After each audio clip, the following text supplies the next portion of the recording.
Baik, Assalamualaikum warahmatullahi wabarakatuh. Salam sejahtera untuk kita semua. Semoga semua dalam keadaan sehat. Ya, terkait dengan pendataan KJP, ini masih berlanjut.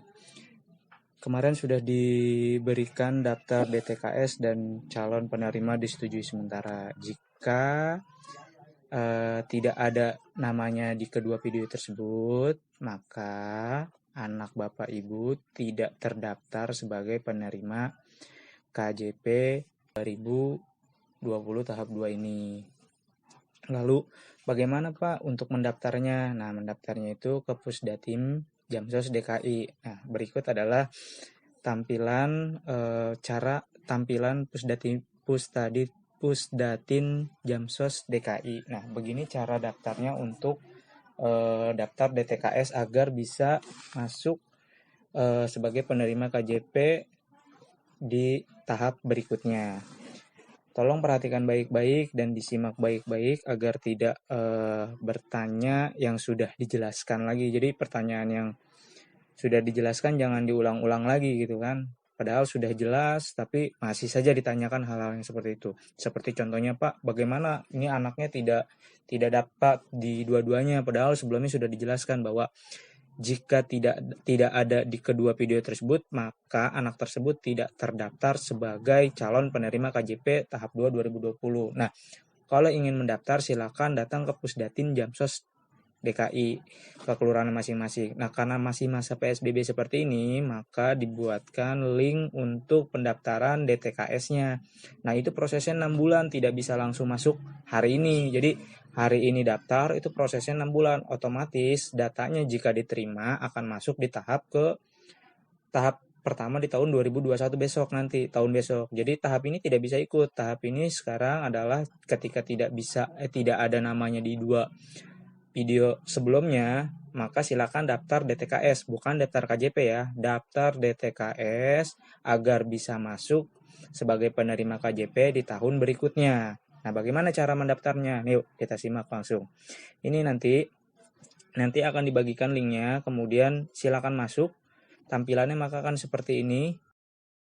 Ya, di sini ada 5 kota, Jakarta Pusat, Jakarta Utara, Jakarta Barat, Jakarta Selatan, Jakarta Timur, Kepulauan Seribu. Nah, ini tergantung dari kartu keluarganya masing-masing atau dari kelurahannya masing-masing. Nah, karena Bapak Ibu rata-rata dari Jakarta Utara, maka kita akan contohkan Jakarta Utara ya. Kita coba dulu Jakarta Utara. Kita masuk, nanti akan di halaman kecamatan. Jadi di Jakarta Utara itu ada beberapa kecamatan. Di sini ada Cilincing, Kelapa Gading, Koja, Pademangan, Penjaringan, Tanjung Priuk. Nah, karena kita masuk ke Penjaringan, maka kita klik Penjaringannya. Lalu nanti akan dibawa ke form pengisian DTKS. Nah, seperti ini tampilan pendaftaran DTKS ya. Jadi ingat, ini adalah pendaftaran DTKS yang nanti data ini akan muncul sebagai penerima KJP di tahun berikutnya kalau disetujui. Bukan pada saat ini daftar kemudian langsung terima, tidak. Ditekankan sekali lagi, ini pendaftaran DTKS sebagai data untuk masuk pada KJP di tahun berikutnya jika diterima DTKS-nya. Oke, kita lanjut ya. Pendaftaran DTKS yang pertama di sini judulnya formulir pendaftaran DTKS Kecamatan Penjaringan. Mekanisme pendaftaran DTKS. Di sini bisa dibaca, bisa dilihat, hanya untuk siswa bersekolah dan tidak terdaftar dalam daftar calon penerima KJP plus tahap 2 tahun 2020. Artinya tidak terdaftar pada 2 video sebelumnya. Jadi kalau tidak terdaftar, inilah jawabannya. Kan kemarin banyak yang nanya, Pak, anak saya tidak ada di 2 video itu. Nah, ini jawabannya. Jadi daftar DTKS dulu untuk bisa menerima KJP atau bisa masuk dalam data KJP di tahun berikutnya ya. Nah, persyaratannya apa aja? Yang pertama, pendaftaran hanya untuk warga miskin dan tidak mampu ya. Yang kedua, wajib memiliki KK DKI Jakarta dan berdomisili di DKI Jakarta. Jadi kalau misalkan kakaknya Tangerang terus domisilinya di Tangerang itu tidak bisa ya. Atau domisilinya di Bekasi atau di Depok itu tidak bisa. Kakaknya pun sama. Nah, jika dalam satu keluarga ada lebih dari satu siswa, pendaftaran dilakukan sesuai jumlah siswa yang akan didaftarkan dalam pendataan DTKS. Jadi misalkan dalam satu kakak itu ada kakak adik yang sekolahnya berbarengan, misalkan kakaknya kelas 5, adiknya kelas 4. Nah, itu didaftarkan masing-masing, tidak bisa daftar sekaligus. Ya, jadi adiknya dulu didaftarkan atau kakaknya dulu didaftarkan, baru adiknya. Seperti itu. Jadi satu-satu, misalkan Abdul sama Mamat. Kakak adik, Abdul kelas 4, Mamat kelas 5. Nah, itu didaftarkan masing-masing. Kemudian pendaftaran hanya sifat online. Jadi Bapak Ibu tidak perlu datang ke kelurahan. Nah, kalau datang ke kelurahan pasti disuruh pulang karena tidak ada pendaftaran secara offline. Semuanya dilakukan bersifat online. Jadi silakan isi form ini untuk pendataan DTKS bagi yang nama-namanya tidak ada di video sebelumnya, ya. Kemudian di sini diperhatikan sebelum klik kirim atau submit, pastikan terlebih dahulu data yang telah diisi sudah benar. Setelah klik kirim submit, tidak ada proses atau revisi data kembali. Nah, kalau kemarin kan mengumpulkan data itu pakai link sekolah. Kalau ini pakai link Dinas Pusdatim Jamsos. Jadi kalau salah, ya sudah, tidak bisa diperbaiki. Sulit untuk memperbaikinya ya. Karena kemarin masih banyak tuh. Banyak yang salah ngisi, kemudian salah upload berkasnya gitu. Tapi karena itu prosesnya internal, jadi tidak terlalu dipusingkan, masih bisa dikomunikasikan di lain waktu. Tapi kalau ini akan sulit jika salah. Jadi Bapak Ibu tolong harap teliti sebelum mengisinya ya. Nah, di sini ada tabel nama kepala rumah tangga.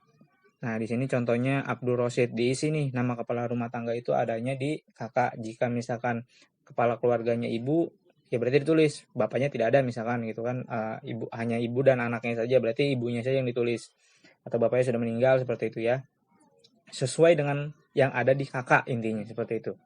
Kepala keluarganya siapa ditulis di situ. Terus nicknya juga ditulis di situ, diketik 16 digit ya, ini kepala rumah tangganya. Kemudian nomor kartu keluarga yang ada di atas dimasukkan juga sama. Kemudian ini jenis kelamin kepala rumah tangga tadi. Kalau misalkan bapaknya sudah meninggal, ya berarti kan ibunya sebagai kepala keluarga rumah tangga. Itu tinggal pilih jenis kelaminnya saja. Kalau laki-laki laki-laki, perempuan gitu ya. Ini wajib diisi. Kemudian nama pasangan kepala rumah tangga tadi, kalau memang orang tuanya dua-duanya masih ada, silakan ditulis pasangannya, misalkan kepala rumah tangga berarti ini istrinya. Kalau tidak ada berarti kosongkan saja ya. Ini tidak wajib. Tapi kalau masih ada dua-duanya ini berarti nggak diisi. Kemudian alamat sesuai domisili. Ingat, alamat sesuai domisili kakaknya dicantumkan di sini ya. Misalkan kalau di sini kan Jalan Bakung Raya nomor 20, misalkan Jalan Teluk Gong Raya nomor sekian gitu ya. Kemudian RT-nya berapa, RW-nya berapa. Lihat penulisannya 001 atau 013 atau 020. Jadi nggak 1 RT 1 misalkan angka 1 doang. Ini sesuaikan dengan format yang ada di sini ya. Jadi contoh penulis sudah ada, misalkan RT 010. Oh, RT 10 berarti tulisnya 010. RT 11 011 atau RT 1 berarti 001. Nah, contoh penulisan RW-nya pun sama 001 sampai dengan 0013 atau seperti itu loh ya. Kemudian di sini provinsinya otomatis provinsi DKI, karena kan tadi sudah jelas tidak bisa kalau di luar provinsi DKI. Nah, kabupatennya tadi karena kita milih Jakarta Utara, maka langsung otomatis dibawa ke halaman Jakarta Utara. Kemudian di sini Penjaringan, karena tadi kita memilih Kecamatan Penjaringan, maka akan otomatis pilih Kecamatan Penjaringan. Nah, di Penjaringan itu ada beberapa kelurahan, ada 5 kelurahan. Kita tinggal pilih kelurahannya. Kelurahan Kapuk Muara kah, Kamal Muara kah, Pejagalan kah, Penjaringan kah, atau Pluit kah. Ntar tinggal pilih salah satu saja. Karena rata-rata di Pejagalan, maka kita pilih Pejagalan. Kemudian nomor HP kepala rumah tangga. Nah, ini masukkan nomor HP bapaknya atau ibunya, silakan dimasukkan untuk bisa dihubungi ya. Jadi jangan masukkan nomor handphone orang lain, masukkan nomor handphone sendiri ya.